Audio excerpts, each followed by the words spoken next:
안녕하세요. 무협 전문 채널 위소엽입니다. 이번 시간에 다룰 내용은 바로 판협지의 시초가 되는 전설의 작품 묵향에 대한 고찰입니다. 궁금하셨죠? 그럼 시작합니다.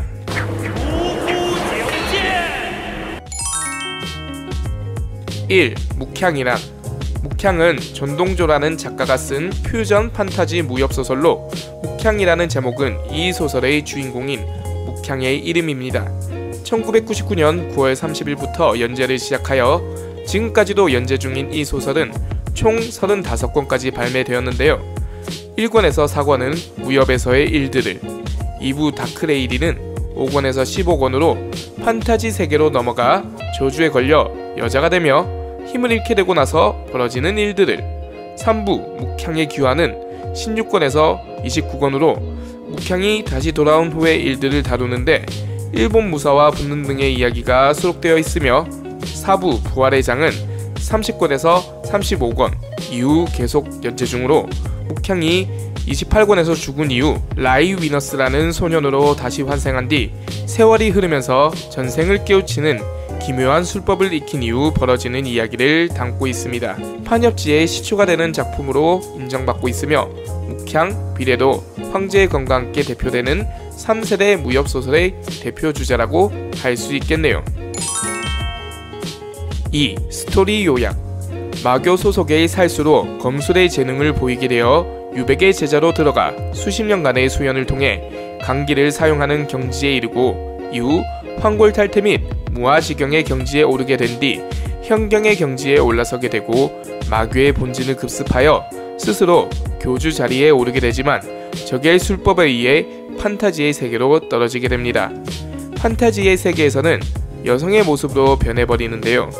이런저런 일들이 생겼다가 다시 귀환을 하게 되는데 일본에 잠시 불시착했다가 중원으로 가 마교 교주가 되고 강기를 손가락 까딱하면 사용하는 등 최고의 경지에 올랐으나 오카무제와 싸우더니 갑자기 사망하게 되고 이후 라이 위너스라는 소년으로 환생하게 되어 이야기는 진행되고 있습니다.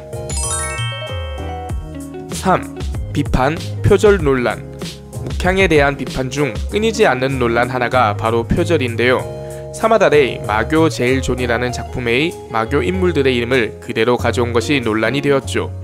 멸절신장, 제갈천, 수라혈신, 북국래, 사혈천신, 호계약, 환영비마, 구양운 같은 이름들을 그대로 차용했지요. 두 번째 표절 논란은 바로 무공명의 차용인데요. 묵향에서 등장하는 무공 중 가장 강력한 무공은 북명신공입니다. 네, 제 영상을 봐오신 분들이라면 다들 아시겠지만 김용소설 천룡팔부에서 등장하는 상승의 내공신법이지요. 묵향에서는 발에서 나온 무공으로 대자연의 길을 이용한다는 설정인데요. 뭔가 드래곤볼의 원기옥 같은 느낌이죠. 이 무공을 극으로 익힌 고수가 28권에 등장하여 묵향을 수십 토막 내어 죽여버리게 됩니다.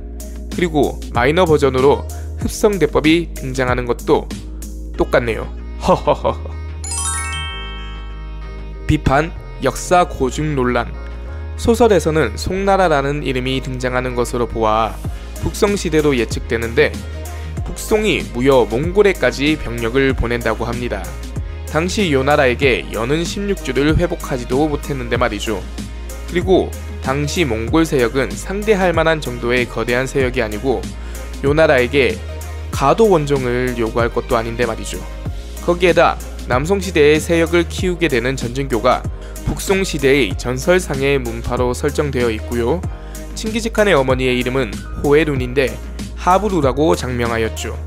후에 고치기는 합니다만 이 외에도 발해 이후 세워진 정왕국이 이 시대에 등장하여 보여와 같이 군사를 보낸다거나 징기즈칸과 강감찬의 나이가 20살 정도밖에 차이가 나지 않는 등 여러가지 설정 문제가 많습니다. 칭기즈칸 1162년생, 강감찬은 948년생. 5. 주목할 점. 역시 묵향에서 주목할 점은 판협이라는 새로운 장르를 개척했다는 점에서 주목해야 할 부분이라 생각되네요. 그리고 화경, 현경, 생사경이라는 경지의 단계를 만들어낸 것도 주목할 만한 점이라고 할 수 있겠습니다. 이렇게 국내 유명 판엽소설 묵향에 대한 고찰을 마무리해 보도록 하겠습니다. 재밌으셨나요? 재밌으셨다면 구독, 좋아요 부탁드리겠습니다. 좋은 하루 보내시고요. 시청해주심에 항상 감사드립니다.